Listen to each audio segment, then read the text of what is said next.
स्वयं नित्य निरंतर कर्मों के जाल को रच रहा है और अपने आप को बांध रहा है।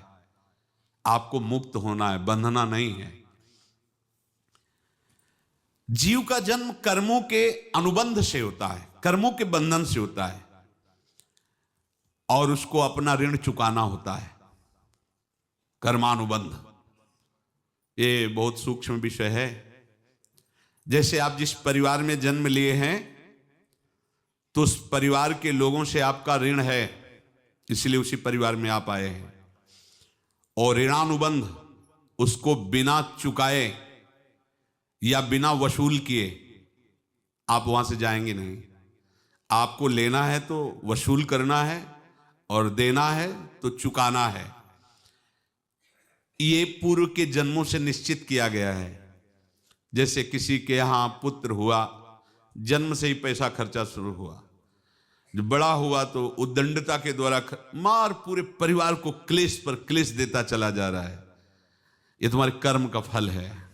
या ऐसे शक्तिहीन बुद्धिहीन ऐसे पागल पूरे जीवन सेवा करो, तुमसे अपना हिसाब चुकाने के लिए वो आया है।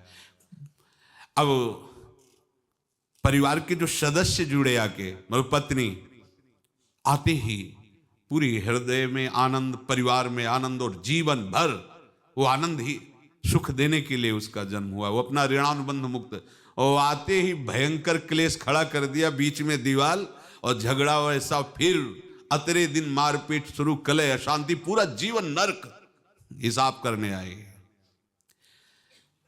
यहां ऋण चुकाए बिना कोई जा नहीं सकता, ऋण चुकाना पड़ेगा। किसी का ऋण वसूल करना है तो किसी को ऋण चुकाना है, दोनों काम करने होते हैं।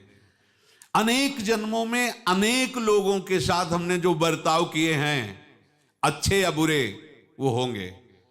अब किसी आदमी को हम जानते नहीं, अचानक मिला, अचानक टक्कर लगा और मार पीट गाली गुप्ता सब कर दिया, चुपचाप सह लो। क्यों? ये आपका हिसाब है, पूर्व का हिसाब। हमारा उससे कोई द्वेष नहीं, कोई संकल्प नहीं। अचानक घटना घटी और हमसे द्वेष करने लगा, हमें पीटने लगा, हमें गालियां दे, ये हिसाब है, चुपचाप सह जाओ।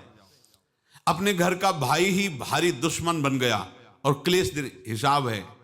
एक प्रभुदत्त ब्रह्मचारी जी की वाणी में पढ़ा था, एक महात्मा जी भ्रमण करते थे तो उस समय असरफियां चलती थी, मोहरे असरफियां, तो उनको भेंट में देते लोग। तो या तो ठाकुर सेवा में लगे तत्काल, या संत सेवा में तत्काल लगे, उसका संग्रह करके डोलना ये ठीक नहीं है।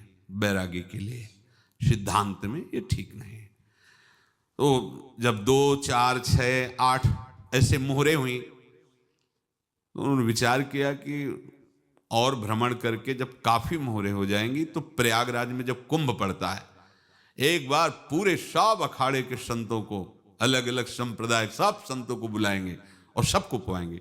अब साधु है तो यही विचार करेगा, और क्या विचार करेगा।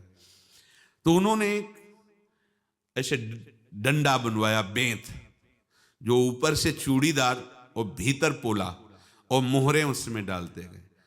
और भ्रमण, जहां जहां श्रद्धालु भगत थे सबके यहां जाना और इच्छा रखना कि एक मोहर तो दे दे दक्षिणा में। कामना कोई भी हो वो बांधती ही है, ध्यान रखना। इसीलिए प्रभु जो चाहे वो करे, अपनी चाह नहीं रखनी चाहिए, अपनी चाह प्रभु की चाह में मिला देनी चाहिए। धीरे धीरे वो छड़ी भर गई।